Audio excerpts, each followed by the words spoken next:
Salut à tous les amis, j'espère que vous allez bien. Aujourd'hui, on se retrouve pour la nouvelle FAQ avec Fred. Fred, comment tu vas? Impeccable, toi. Tout d'abord, les amis, pensez à nous mettre en commentaire s'il y a des questions pour la prochaine. On se fera un plaisir d'y répondre. Et on démarre directement par la première question.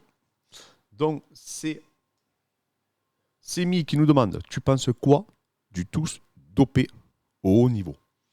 C'est les gens qui disent qu'ils sont tous dopés au haut niveau. Qu'est-ce que tu en penses, toi? Ok, une grande part de vérité, faut pas se cacher. Faut pas...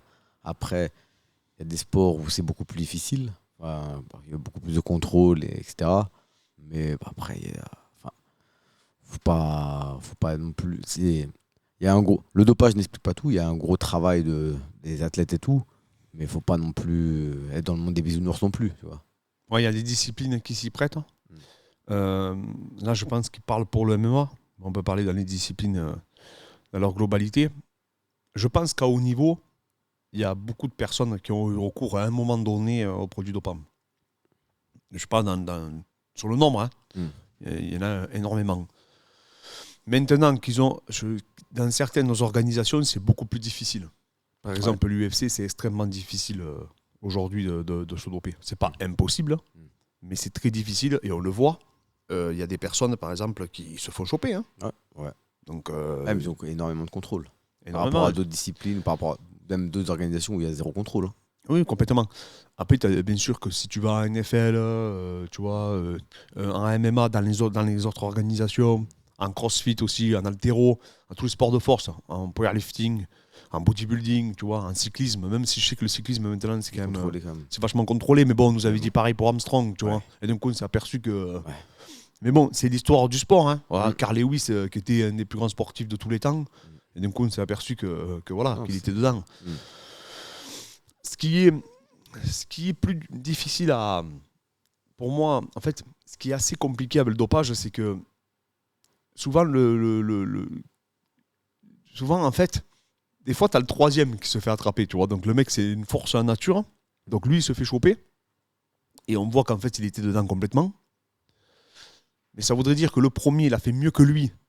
Tu vois, sans se doper. C'est plus ça qui met une suspicion, après, tu vois. Après, moi, ce que j'aime pas dans la phrase tous dopés, c'est que deux fois, on enlève la part de travail de l'athlète. C'est que de doper ou pas, il y a une part de travail. Le mec sacrifie leur vie, que ce soit au niveau des entraînements, de la diète, de tout. C'est plus deux fois ça que j'aime pas. Après, faut pas se leurrer. 90% à haut niveau, surtout dans les organisations où il n'y a pas de contrôle. Faut pas se leurrer. Oui, non, mais c'est vrai qu'après, c'est plus rare de trouver un mec qui n'est pas dopé dans les organisations de l'Est qu'un mec qui est dopé. Oui. Ou qui a été dopé, attention, parce que je dis pas qu'ils sont sur toute leur vie. Hein. C'est pas ce qu'on est en train de dire. Mais oui, il y a une part de vérité. Même si, je vous dis, aujourd'hui, il y a un gros travail qui est fait, en l'occurrence par l'USADA. C'est extrêmement difficile de passer au travers des mailles du filet, parce que j'entends tout et son contraire, mais c'est très, très compliqué. Donc, si tu parles pour l'UFC, je pense pas. Maintenant, est-ce que les personnes qui vont performer à l'UFC, est-ce que on va dire par le passé, dans leur parcours, est-ce que peut-être qu'ils ont eu recours? Il y a les catégories aussi, hein. Les catégories sont différentes. Si tu le vois Overeem avant USADA et après Overeem après USADA, c'est pas le même. Hein. C'est un autre monde, tu vois. Donc oui, il y a une part de vérité, mais attention de ne pas faire des raccourcis. Et ça n'enlèvera rien, malheureusement. Hein. Le travail, par contre, c'est vrai que si toi, tu n'es pas dopé, et que le mec, il est dopé, que ce soit en athlétisme, en MMA, en boxe, enfin, peu importe, et que derrière, c'est lui qui devient champion, ben, automatiquement, il te vole tes rêves. Hein. Il te vole tes rêves, il te vole tes sponsors, il te vole ta vie, quoi. Après, je pense que c'est un risque que je pense que les gens, ils savent maintenant. Il n'y a plus de « Ah, mais si on m'avait dit que les mecs étaient dopés, tout le monde... » Enfin, si tu veux pas te doper, tu sais que tu dois t'attendre à affronter des mecs dopés. Oui, bien sûr. Surtout dans les organisations qui ne sont pas, on va dire, légiférées. Oui, quoi. Ouais, voilà. De toute façon, vous l'avez vu, hein, avant USADA et après USADA, l'UFC, il y a des physiques qui ont totalement changé. Parce qu'à un moment donné, il ne faut pas... Il y en a qui ont disparu. Voilà, tout simplement, il faut se poser les bonnes questions. Maintenant, je pense qu'il ne faut pas faire une généralité. Oui. Ensuite, Eric Maillet. Salut Clément. Que penses-tu des contrats restrictifs de l'UFC qui empêchent leurs combattants de combattre ailleurs? Alors, sachant qu'après il dit que Conor, c'est vrai qu'il avait été, on lui avait donné la capacité de combattre, du coup, la possibilité de combattre en boxe anglaise. Alors, c'est une bonne question, mais le problème, c'est que si En fait, c'est vraiment la différence entre la boxe anglaise, ça, donc le one shot, et les organisations comme les organisations de MMA, en fait. Ouais. Parce qu'on ne peut pas comparer un promoteur avec une organisation. Avec une ligue, hein. C'est comme la NBA, c'est une ligue. Hein. Quand tu joues à NBA, tu ne vas pas jouer après, à part pour les Jeux Olympiques, qui est exceptionnel, mais tu ne vas pas jouer après dans une autre ligue européenne, par exemple. Donc voilà, et en fait, du coup, c'est vrai que c'est bien d'un côté, parce qu'automatiquement, ça force à tous les combattants du roster à s'affronter. À être plus professionnel. À être plus professionnel. Mais par contre, c'est vrai que si tu es dans le ventre mou, ben, tu es en galère. Quoi. C'est-à-dire que si tu ne fais pas partie du top, ben, tu peux te retrouver gravement en difficulté. Mais ça rajoute du prestige financière. Ça rajoute du prestige parce que si demain, les combattants de l'UFC qui ont un petit creux, bah, ils vont combattre, je sais pas, au Bellator, au PFL, bah, l'UFC perd en crédibilité un peu. Alors que là, quand tu as l'exclusivité, l'UFC prend l'exclusivité d'une personne, ça fait quand même monter le. Le Bellator fait pareil, le PFL fait pareil, les grosses, le ONE FC. Même le ARES, je pense, 2 fois, ils font des contrats à exclusivité, hein, c'est possible. Hein. Oui, parce qu'au moins, c'est ton roster à toi. Quoi. Voilà, c'est comme une ligue, comme en NBA, comme en NFL, tu appartiens en quelque sorte à la ligue. Hein. Du coup, c'est vrai que pour par exemple les boxeurs anglais, c'est peut-être dur à voir parce que c'est des one-shots sur chaque combat pratiquement. Mais là, faut se voir plus comme un combattant qui appartient à une ligue pendant un laps de temps. Oui, qui a un contrat avec une ligue. Non, après, c'est sûr que nous, on aimerait que tous les champions s'affrontent, mais c'est utopique. Et je pense que le modèle économique... C'est pas le même, ouais. Même non. Mais je ne pas, je pense qu'il ne prospérerait pas, tu vois, économiquement parlant. On a Géronimo qui nous dit pourquoi est-il tabou de voir décrier alors qu'il s'agit d'un bel avantage pour un droitier de boxer en gaucher, à l'image de Cyril Gane, le Banner ou le Machenko. Il y a pas mal de droitiers qui se mettent en gaucher. Tu vois, le Banner, par exemple, il est droitier, mais il combat en fausse garde. Ouais. Alors, il dit que oui, ça pour lui, selon lui, ça peut être utile. Mais après, il n'y a pas tout le monde. Moi, je ne peux pas, par exemple, boxer en gaucher, par exemple. J'ai énormément de difficultés. Et en plus de ça, je me suis rendu compte, par la pratique, que ça me crée une instabilité. D'accord. Au niveau de l'épaule droite. D'accord. Tu vois, quand des fois je fais direct contre direct, 2-3 fois j'ai senti que mon épaule. Peut-être tellement de jab du bras gauche que l'épaule droite elle n'est pas encore elle est pas habituée du tout. Ouais. Non, et c'est très difficile, je trouve, de combattre en fausse garde quand tu n'es pas habitué. Après, aussi une part au niveau culturel, c'est-à-dire qu'en anglais, c'est rare de changer de garde. C'est pas ça se voit maintenant de plus en plus grâce à Lomachenko. Grâce à Loma, mais ça reste quand même.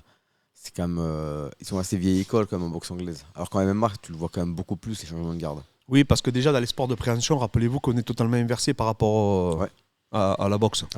Hein, au judo, par exemple, si vous êtes droitier, c'est votre jambe droite devant. Ouais. En boxe, c'est votre jambe gauche. Donc les personnes qui ont fait du judo ou de la lutte toute leur vie, ils n'ont pas de difficulté à changer de garde parce que en boxe, ils boxent du coup en droitier, donc avec la jambe gauche devant. Mais après, quand ils vont dans les sports de préhension, comme ils sont habitués à lutter avec la jambe avant, avec la jambe donc inversée, vous avez compris. Mais c'est pour ça qu'on voit aussi pas mal de changements de garde. Ouais. Et après, il y a moins de règles et c'est moins codifié. L'anglais, c'est quand même plus vieille école, c'est encore plus. Après, il y en a qui viennent du karaté, tu vois, ou change de garde, taekwondo, change de garde aussi régulièrement. Ouais. Après, c'est très bien de changer de garde. Il y a des gens qui ont des facilités, on le voit. Cyril, c'est un de ses plus gros points forts. Hein. Ouais, Jones le faisait aussi, donc c'est. Non, c'est très particulier. L'avantage, mais pas tout le monde peut le faire. Ouais, je pense qu'il faut voir à quel moment tu es à l'aise. Moi, en plus, je trouve que un de mes points forts, c'est le crochet du gauche. Donc, je le perdrai, tu vois, parce que j'ai pas spécialement un gros bras arrière comme le Banner où tu vois, son direct bras arrière, il était vraiment impressionnant, tu vois. On aurait pu croire qu'il était gaucher, par exemple. Ouais.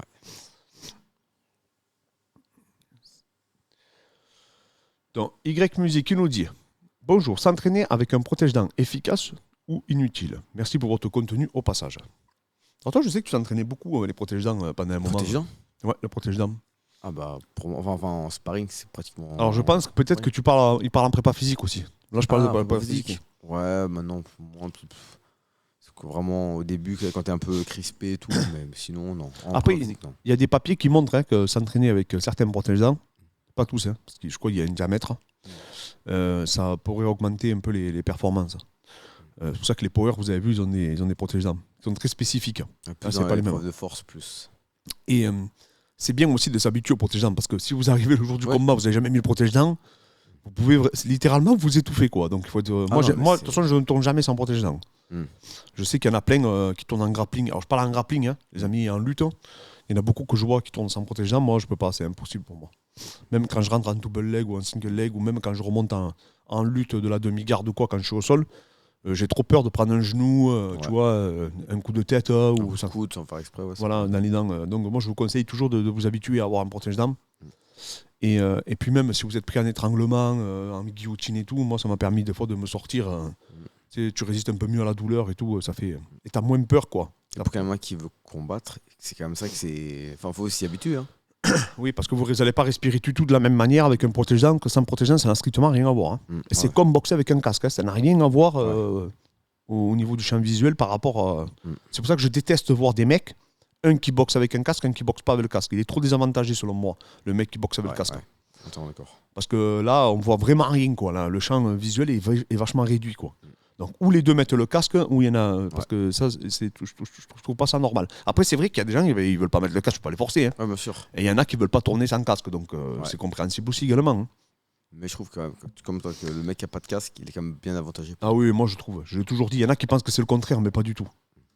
Oui, ça te permet peut-être de mieux encaisser si tu veux, mais. Moi, je trouve que tu prends plus de coups et surtout, la distance est faussée. C'est-à-dire que le mec qui met un jab, normalement, il t'aurait pas touché. Mais comme il y a, on va dire, il y a 3 cm d'épaisseur, et puis il va te toucher le front et ça va te sonner. Ouais. Donc, même pour le jeu d'esquive, il y en a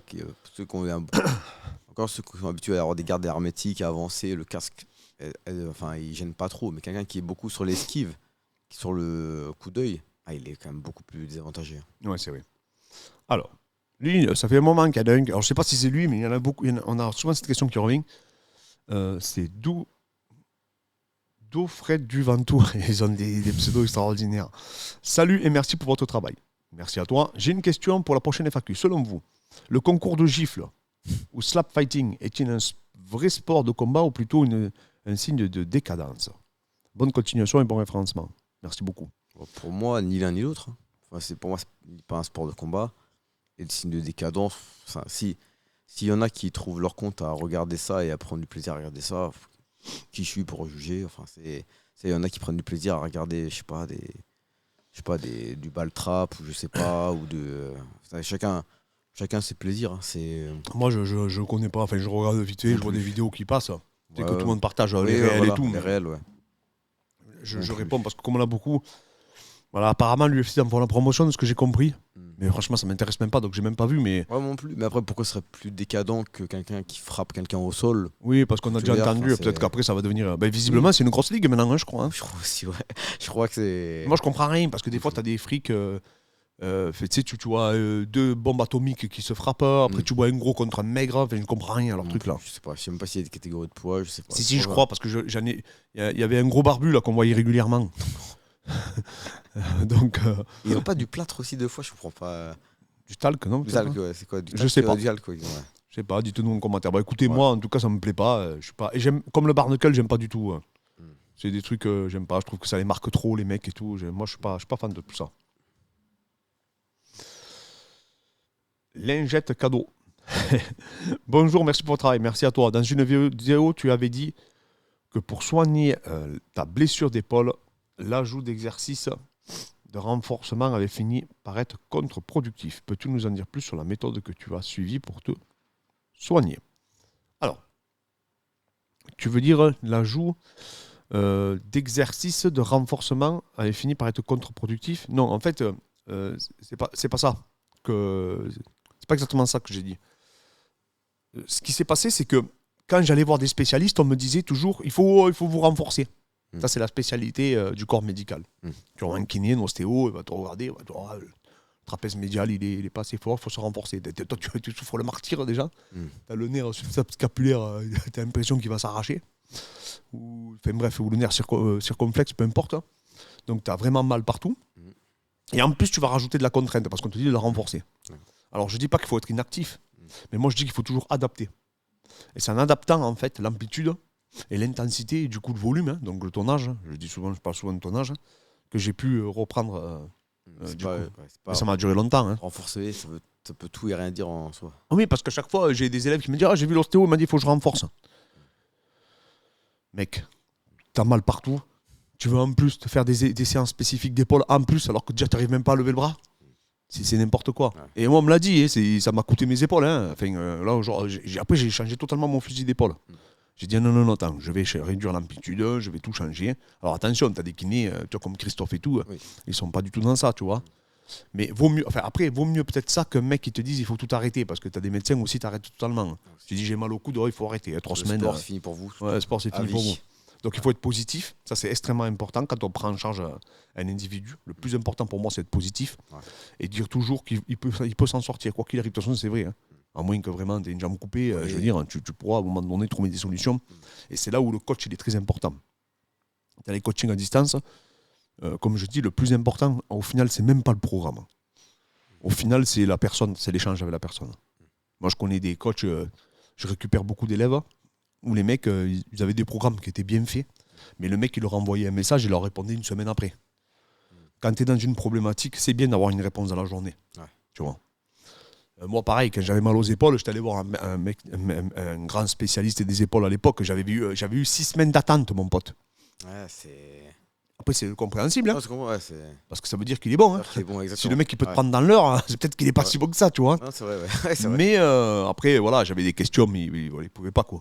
T'es surbooké, le mec. Après, si tu dis j'ai 6 semaines, après, il faut que je fasse un IRM, je ne sais pas combien de temps d'attente. Après, dès que j'ai mes résultats d'IRM, il faut que je reprenne rendez-vous. J'ai encore 6 semaines et tout. À un moment donné, il faut quand même de la disponibilité un minimum. Oui, voilà. Et s'il n'y a pas cette disponibilité, bah... Non, il faut adapter. C'est l'adaptation qui va créer, comme je dis toujours, l'optimisation. C'est ce qu'il y a pas de... Et qui va te permettre de trouver la solution. Tout simplement. Tu peux pas. Là, tu vois, j'avais un élève qui était malade, il me dit comment je fais pour adapter. Hop, on a envoyé pareil pour les diètes. Comment je fais? Et c'est là où c'est important, le coaching. C'est trouver des solutions, avoir un regard à la troisième personne. Et moi, à cette époque-là, non seulement je n'avais pas les connaissances que j'ai pu acquérir aujourd'hui, d'ailleurs, je pense que c'est pour ça que D'ailleurs, c'est pour ça que tu avais commencé à étudier les épaules. Oui, c'est comme ça que j'ai acheté des squelettes. Qu'est-ce que j'ai là? Là, j'ai un genou. Voilà, mais bon, j'ai plein de trucs qui traînent un peu partout là. Mais du coup, à cause de ça, parce qu'en fait, j'avais tellement peur de me dire, oh, ça y est, le sport, c'est fini pour moi. Je me suis dit, ça y est, comment je vais faire? C'est mon boulot, con. Parce que tu ne le prends pas de la même manière quand c'est ton travail. Hein. Ah ouais. Après, par exemple, je sais pas, t'es informaticien, t'es assis derrière un bureau, tu sais pas. J'ai autre chose derrière, j'ai un taf. Mais quand c'est ton métier, derrière, c'est... Tu doutes. Hein. Et c'est pour ça qu'il faut être très vigilant quand j'entends dire des mecs, oui, on peut porter lourd, vous inquiétez pas, le corps humain s'adapte et compagnie. Ça, c'est du pipeau, ça. Ça, c'est la plus grosse bêtise qu'on puisse expliquer à des gens. Vous vous rendez pas compte. Tant qu'il vous arrive rien, tout va bien. Je l'ai déjà dit dans une FAQ. Si je fais le compte de tous les mecs avec qui j'ai commencé en 2007, il n'y a quasiment plus personne qui s'entraîne aujourd'hui. Tout le monde est en miettes. Tout le monde est en miettes. Toi, tu me disais pareil, ta génération, tout le monde est en miettes. Ouais. Alors quand tu es jeune, tu rigoles. Tu es là, oh non, c'est bon, je suis une machine de guerre. Mais combien j'ai de personnes qui sont en miettes, qui n'ont plus de genoux, qui n'ont plus d'épaules. Le mec, tu les croises à Carrefour, ils te disent, je peux pas, j'ai arrêté tout moi. Après, je suis passé au paddle, après, je suis passé au surf. Mais là, je peux plus, j'ai le genou en vrac, le dos. Regardez autour de vous. Le problème, c'est que comme eux ne s'expriment pas, tu vois, enfin, c'est pas eux qu'on entend vu qu'ils ont arrêté. Bah, du coup, on a en tête que ceux qui sont restés au final. Regardez autour de vous, pensez à faire juste et vous regardez un peu, vous faites un état des lieux. Et vous allez vite vous apercevoir que malheureusement, il y a beaucoup de personnes que vous ne voyez plus. Et vous ne les voyez plus parce qu'ils ne savent pas qu'ils sont démotivés, c'est qu'ils ont eu des problèmes et ils n'ont jamais réussi à les surmonter. Donc il ne faut pas être kinésiophobe, comme ils disent là. Donc avoir peur du mouvement, c'est pas ça que je dis.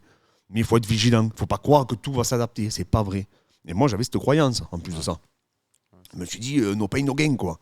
On y va, tu vois. Pareil, des fois, je vois des trucs. Il ne faut pas s'hypertrophier, sinon vous allez perdre. Bon, d'ailleurs, on a fait une vidéo sur le sujet, sur le Club des Balaises, sur ça. Et je me demande même aujourd'hui comment on peut encore dire un truc pareil, quoi. En 2023, t'imagines. Mais après, souvent, c'est pas des préparateurs physiques. Hein.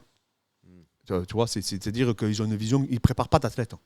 En général. C'est-à-dire qu'ils vont préparer un individu à perdre du poids. Ils ne vont pas préparer des individus pour la performance sportive. Nous, on a eu tout ici.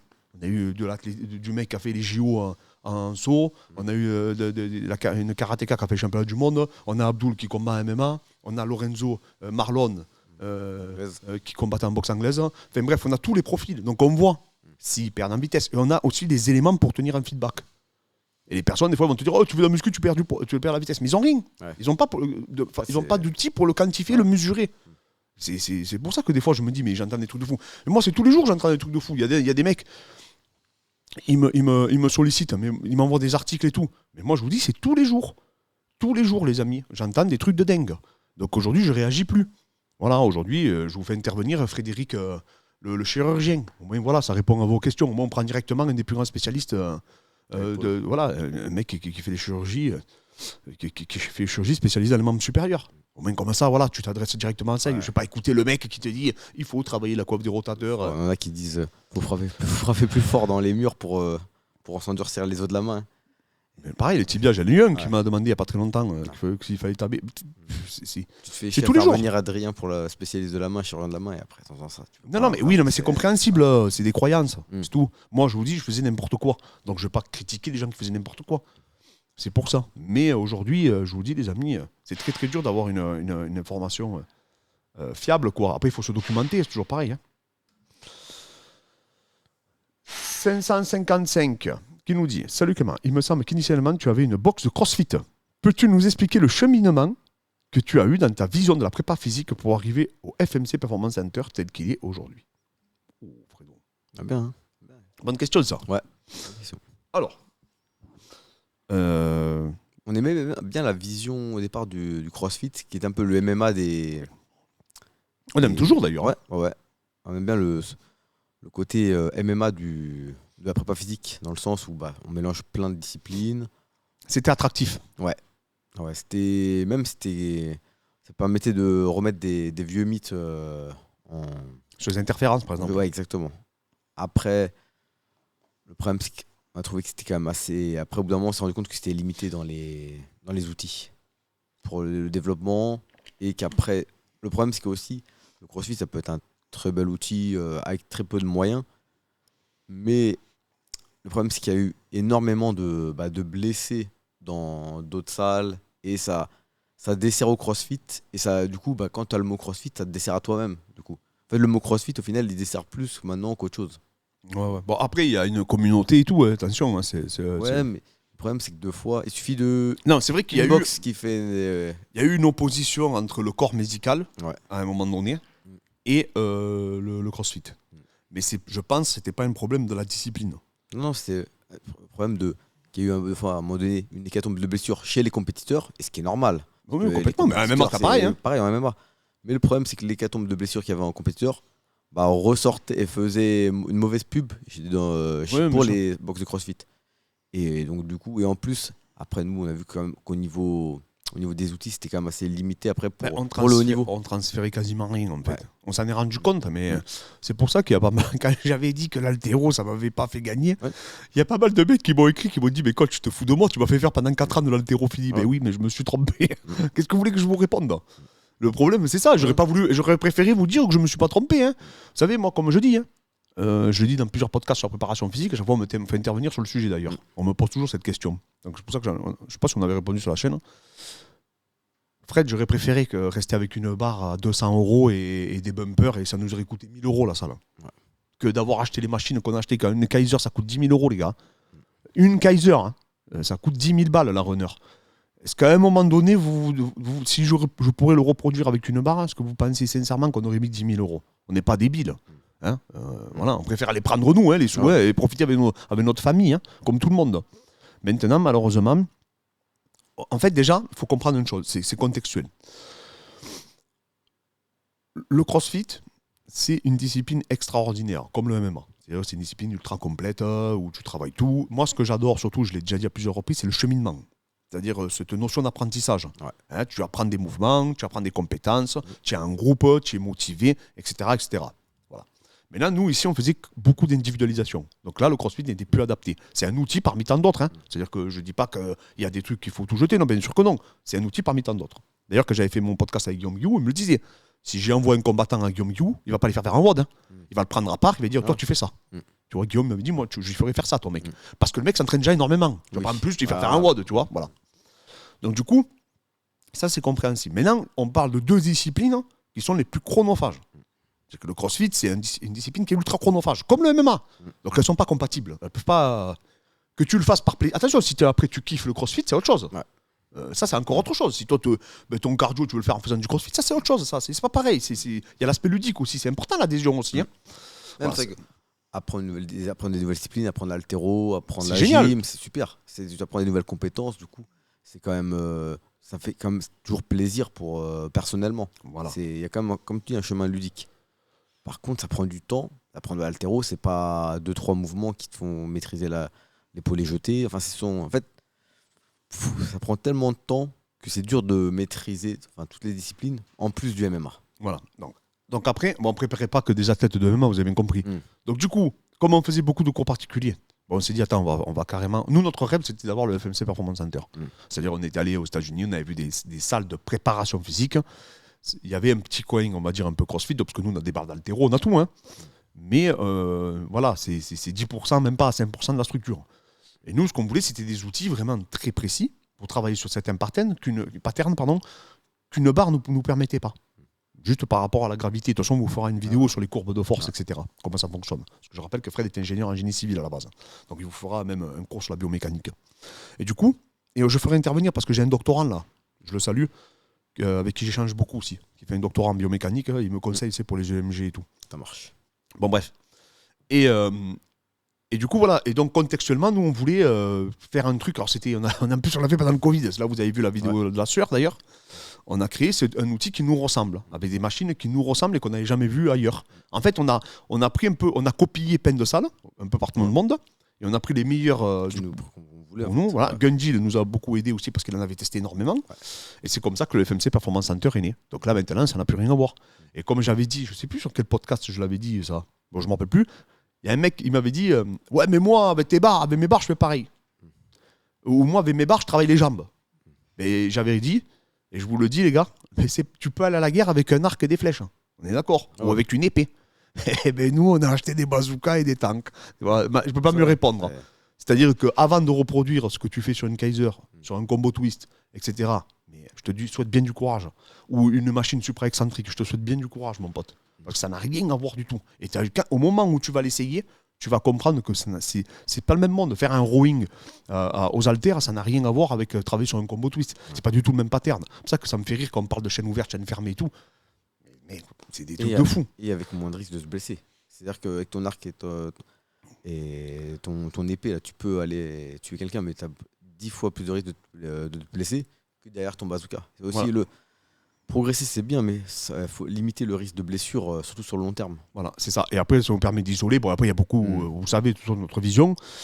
Ce qui est très important, c'est qu'il n'y a pas de mauvais outils. Que ce soit le street workout, l'haltéro, bref, on peut tout utiliser. Mais pourquoi se limiter à un outil ? C'est ça que j'ai jamais compris. C'est-à-dire pourquoi à un moment donné, un mec va dire moi je travaille pas sur machine, je suis une machine. Je comprends pas cette débilité. Alors qu'aujourd'hui maintenant tu vois les mecs travailler sur poulie et tout.